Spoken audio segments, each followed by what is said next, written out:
Praise the Lord. Megiddo youth fellowship உங்களை அன்புடன் வரவேற்கிறது.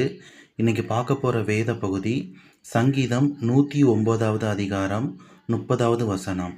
கர்த்தரை நான் என் வாயில் மிகவும் துதித்து அநேகர் நடுவிலே அவரை புகழுவேன்.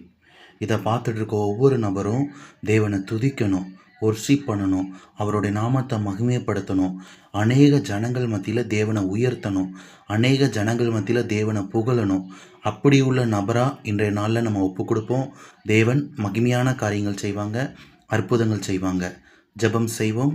சோத்திரங்கர்த்தாவே, சோத்திரிக்கிறப்பா, இதை பார்த்துட்டு இருக்க ஒவ்வொரு நபரையும் நம்ம கரத்தில் ஒப்பு கொடுக்குறோம். இதை பார்த்துட்டு இருக்க ஒவ்வொருவரும் ஒர்ஷிப் பண்ணுற மகளாக இருக்கணும் ராஜா, துதிக்கிற மகளாக இருக்கணும் ராஜா. அற்புதம் செய்யுங்க, அதிசயம் செய்யுங்கப்பா. அநேகர் நடுவில் உங்களை புகழணும் ராஜா, உங்கள் நாமத்தை மகிமைப்படுத்தணும், எடுத்து பயன்படுத்துங்க. அப்படியே செய்ய போகிறதுக்கு நன்றி. இயேசு நாமத்தை ஜெபிக்கிற நல்ல